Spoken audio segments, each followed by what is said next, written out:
Now coming to you from the old Burger King, which is now a no-name roast beef joint, here's Greg Simoneau.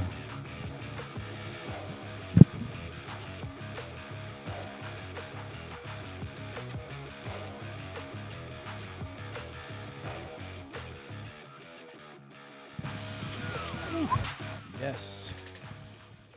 Hi, hello, Plymouth. Thanks to the local scene for having me tonight. Thanks to Dan in the control room. All right. Thanks for being here. This used to be a Burger King, and I guess we're close to the Kingston line. So there you go. So glad you. This is where you have to park when there's anything downtown. It's just on the Kingston line. Then you have to walk back. All right. So. All right. Let's get it. Okay. So my softball team thought I was getting a little too old. You know, they kind of got rid of me. You know, just because my cleats came from Land's End. Sure sign I'm getting too old for this team. Just because my warm-up suit said the Loft on it. Yeah, I was bringing the team down. They don't know who Ann Taylor is. They got no class. Just because my glove was signed by Tony Danza, you know, that they thought I was too old.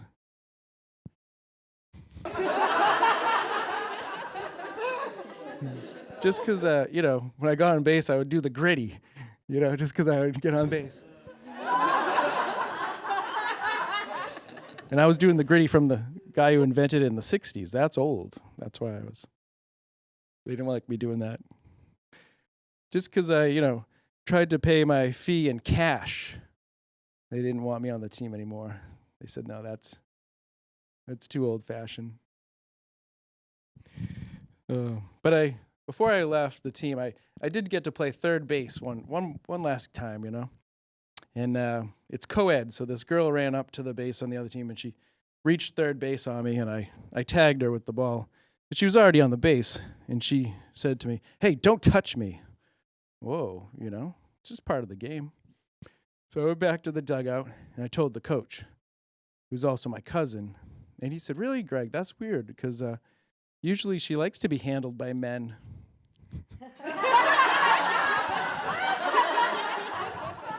Yeah, he was telling me, she's so easy that when she runs the bases, she has to hold her pants up.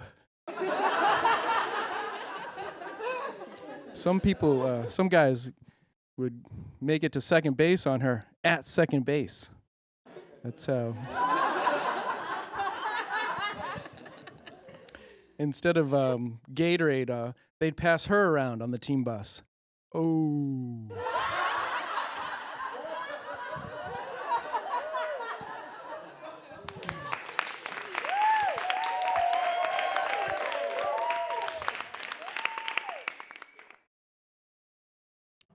She would give out hand jobs in the dugout.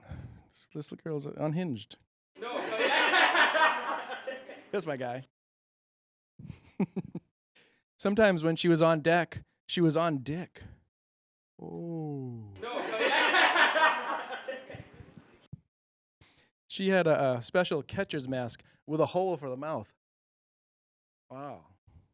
Whoa. Yeah. Sometimes she would come to the plate last, or she would never come at all.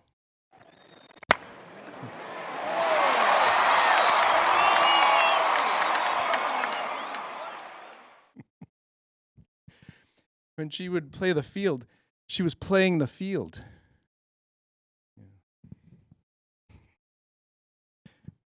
One time she missed a base because she thought she missed her period.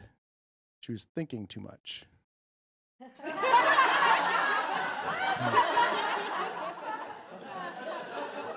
And some of the guys on the team got nervous when after the game she wasn't drinking. What does that mean? I remember at softball signups, she had her own sign-up sheet. That's how easy she was. Sometimes she would have two guys at once, she would call it a double header.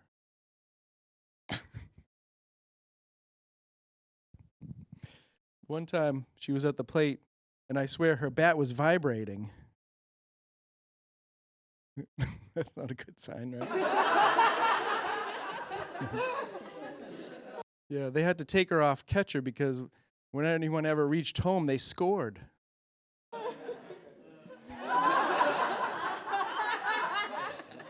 And after the game, she was complaining that some of the guys slid in too hard.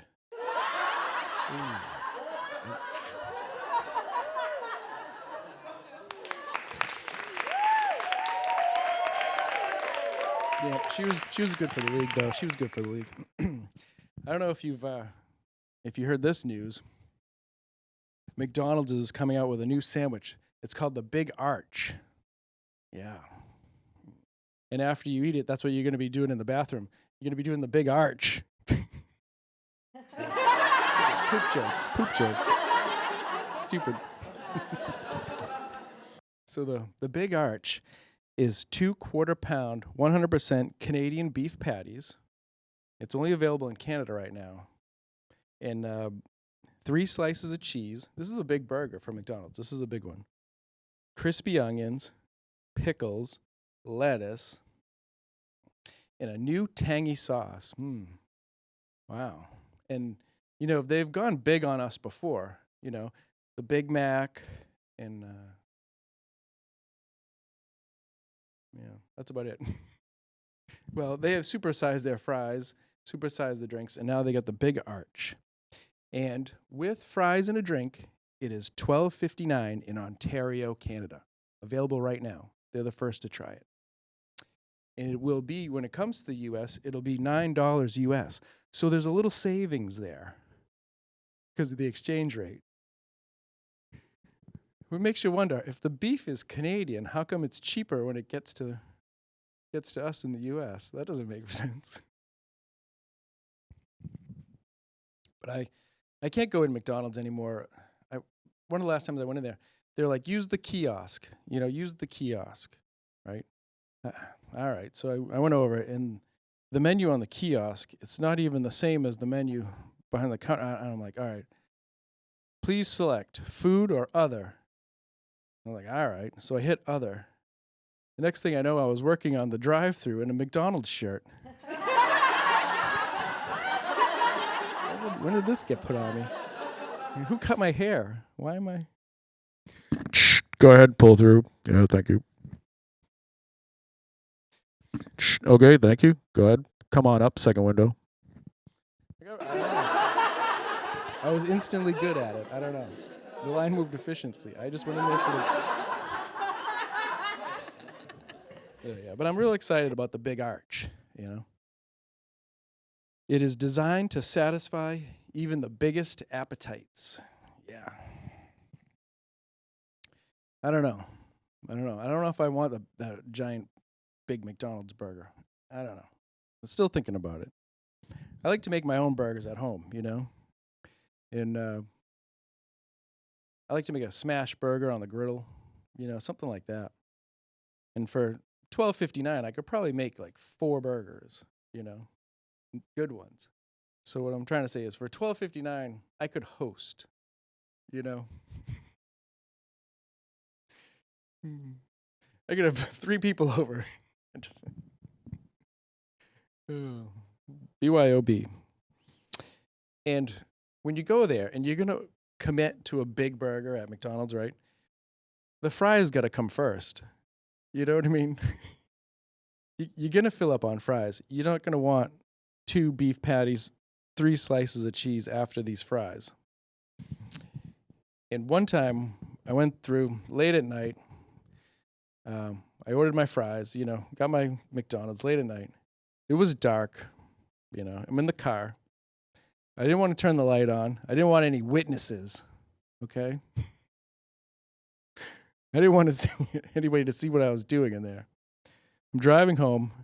I reach into the fries. I eat it. Next thing I know, a salt packet in my mouth. So I don't know if they just decided there wasn't enough salt on these fries. Let's throw some packets into the bag. or if that's a late night drive-through prank that I got pranked on. You know what I mean? Well, if it is a good prank, now all the workers know about it.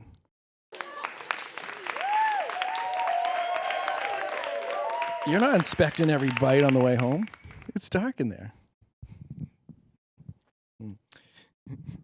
And then your car the next day smells like McDonald's. You're like, oh, whoa, what went on in here? And then there's always a few fries on the floor, you know? And then you get to think, if I had known that last night, I would have gotten in an accident.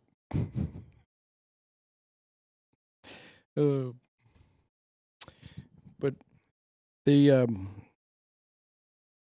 sometimes I go into, somebody else will be driving me and they'll pick me up and I'll get into their car. This is rare, and I'll see they have McDonald's trash from the kids in the back seat and stuff.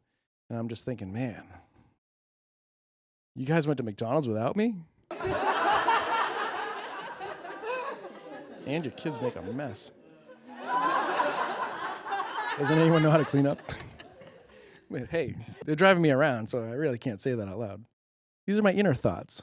Quiet. I know this kid at work, you know, you got to hire a kid at work so you can pass stuff off on him. You know we're going to get him to try the big arch first. And we know he's going to try it. He's going to come back. He's going to have a little ketchup on his chin. And he's going to be smoking a Black and Mild right there. Let him ruin McDonald's and smoking. Let him ruin his life, but just kind of watch it. He's the test subject right there. It's going to be a little black and yellow, black and yellow, black and yellow, black and yellow. You know? It's going to be a nice little afternoon for him.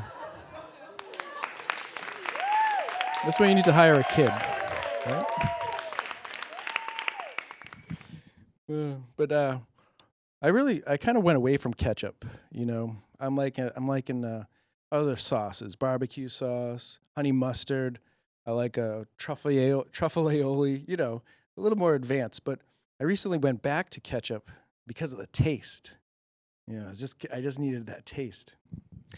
And I'm always wondering, like, how come you see some of the ketchup bottles say catsup on it? What the fuck? Like, I don't like that, you know? Catsup makes me think of, like, I don't know, cat's bloody nipples. You know what I mean? Like, what? Catsup? So I'm wondering, how did they come about this? You know, and I'm sure you can find the history somewhere. But I'm thinking they probably just ordered labels wrong, right? They said, hey, can you make me labels for my ketchup? Yeah. I just wanted to say ketchup in red on a white label. And they were like, okay. And they wrote ketchup, CATSUP, SUP. And they printed the labels wrong, and that's how you got catsup, right? That's what I think. And so it bothered me a little bit. So I went on this, you know, rabbit hole on Google, and apparently catsup was the first name for ketchup, and it's even cited in a poem from 1730, a Jonathan Swift poem. Okay. And the poem is called A Panegyric of the Dean in the Person of a Lady in the North. Panegyric. I had to look up that word, too. And here's the quote for catsup. And for our home-based British cheer, botargo, catsup, and caviar. And I was like, what the shit? This doesn't even rhyme. I'll give him that. He did have catsup in there. Unless, do you read it like this? I was thinking maybe you read it like this. And for our home-based British cheer, botargo, catsup, and caviar. Is that is that better? I don't know. And then I was like, what is this panegyric word? Panegyric. And here at the public access station, they probably know a little more about poetry or whatnot. But it's a public speech or published text in praise of someone or something. And here's the example they give. Vera's panegyric on friendship. Oh, that's nice, right? So that's what I'm doing. I'm doing a public speech in praise of the big arch. It's a panegyric. It's a panegyric.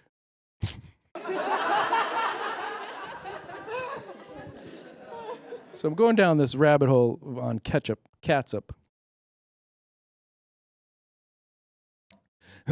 And it says, I get to the spot and it says, field trip time. And I'm like, oh, that's cool. They're giving you little ideas on how to get to the history of catsup. And then it says, field trip time. Ask an adult to take you to the grocery store. Ask an adult to take you to a grocery store to check out the wide variety of ketchup on the shelves. What? Just because? What? Because I like ketchup now I'm a kid? Only kids like ketchup? And what the shit boring field trip is that? Come on, kids. Let's go look at ketchup in the grocery store. Check out how some of them say catsup and ketchup. Go ahead. Give the bottles a little squeeze. Go ahead. This is your field trip. I've been on some boring field trips in my life. Yeah, thanks. But that one would take the cake. And I'll drive myself to the grocery store. I do that almost every day. And it's not, the ketchup isn't the fun part. The lottery is.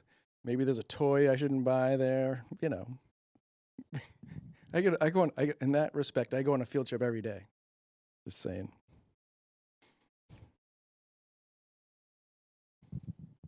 I think I have time for a quick story. I had this Corona hat back in the day, and I loved this hat. I got it at Walmart. Remember when Walmart used to sell stuff for like $6.44? I don't know. That was really weird, but but that's what they sold shit for. You know, not like $7. It was $6.44. This Corona hat, right? And just a little side note. Remember when COVID came out and they started calling it Corona? You know, the coronavirus. They still do. But the Corona people were like, we gotta shut that shit down. They're like, somebody, yeah. Exactly. Let's get people calling this COVID and not Corona. I sometimes think back to that. I do. A little topical humor from 3 years ago. And then, so I got this Corona hat, and I wore it all summer. And I was that guy, you know, the cookout guy with the Corona hat, denim front, yellow mesh in the back, hair a little bit too long. That was me, real Walmart guy, you know. Just back there, happy as can be. And I wore it all summer, and I built up a sweat line right about here. It was a nice, hard, white line, crooked right in the middle. And I called that sweat line, I called it Salty, you know, and it was kind of like my child, you know, and I nursed it, and I took care of it, and gave it attention. And I kind of thought it was fitting, a salt line on a Corona hat, because it's kind of like a salt rim on a margarita. Margarita, Corona, same family maybe, you know? Getting that salt vibe. I don't know. It was one of my thoughts. I liked it. So one day I'm by the pool and I'm like, yeah, here we go. Jump in the pool with the Corona hat on. That'll just add to the wear of the denim, the pool water, right? Perfect. Well, it'll nourish this hat. This hat will have that carefree trucker vibe I want. It'll enhance it. So I jump in the pool, go under with the hat on. I come up, salt line is gone. I've never been so disappointed in my life. My baby's gone. Salty was gone. You know, when you have a baby, they say, throw it in the pool, see if it swims. You know, sink or swim. Yeah, that Corona hat, it sank. That salt line was gone. Gone in 60 seconds. Gone, girl. No. Here's my guy. He just woke up. I like your hat. Where'd you get that? Oh, yeah. Another thing you never really think of, but like hats don't really ever have two owners, do they? You know what I mean? Yeah, you can pick up a secondhand hat once in a while. Sometimes I try to give hats away. People don't want them, you know. I don't want somebody else's hat. But when you think about it, it's really only fabric and plastic in the shape of a head. And you'll buy or try out used plastic and fabric in other areas of your life. This is really weird. Something to think about. I don't know if I have time for this story, but we'll give it a shot. Remember one year, I wanted to get this. It was early 90s when starter jackets started coming out. And I got on the starter Pro Line catalog, and I was like, yes, here we go. Here's my winter coat. I'm going to pick it out, right? I'm flipping through the pages. This is the one I want, the sideline jacket right here. New York Giants. Okay? They didn't have Patriots back then, all right? Patriots sucked. They didn't have them. You know, I saw the picture of Bill Parcells, and I was like, yes, as a little kid, that's what I want. I want that grandpa vibe of being able to tell people what to do, wear that coat. That's the one I want. And in 6 to 8 weeks, I got it. 6 to 8 weeks, right? Invested a lot into this. So that was my vibe. I got this Giants jacket. I'm walking around town numerous times, more than once. Someone drove up to me in a car, asked me, where'd you get that jacket? And I would just have to say, yeah, ordered it 6 to 8 weeks ago. Put in the work, okay? You want a jacket this cool? Put in the work. Lots of likes in real life. And it didn't hold up too well. The pocket here ripped. Had to do a little patch job. I remember that. Then one day, it's the class before, it was in high school, it's the class before you leave to catch the bus. And 7th period, I got my Giants coat on, and I look across the room. Another kid had the Giants jacket. Weeks after, no doubt he saw mine. And I just wanted to be like, I wanted to go back there now and be like, hey, 7th period English class kid with my coat on, acknowledge me.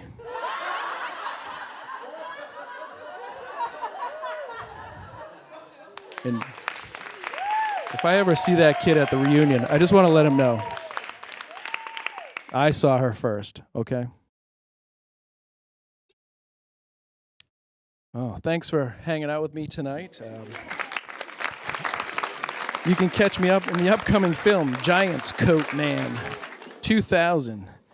And the kid wearing the Giants coat will be played by Kingston's own Chris Cooper. And the hot girl in class will be played by Florence Pugh. And I will be in the background, as usual, as my background extra self, probably playing the gym teacher or something. Thanks. Stick around for some fantasy picks. And have a good night, Plymouth. Thank you.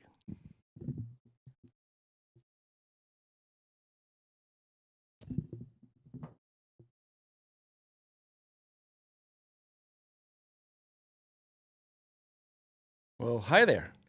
Thanks for watching tonight's episode. We have a little special bonus feature for you tonight. It's called the Greg Simoneau Show Fantasy Football Draft Picks. Now, if you're watching this show for fantasy picks, you've probably come to the wrong place. So let's try to have some fun with it. If you're getting your draft knowledge from this show, that says a lot about you and me. But inevitably, some family member, nephew, niece are going to drag you into a fantasy football draft. And here are some picks that might make it a little more bearable this year. And that way, if you know who to pick, it'll be a lot easier, right? So the first round, usually you'll have about 10 of you, right?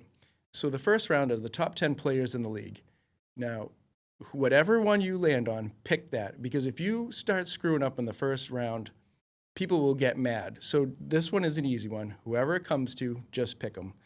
And for me, I was the 10th pick, and I was able to grab Justin Jefferson. Good pick. No one's going to get mad at you. All right?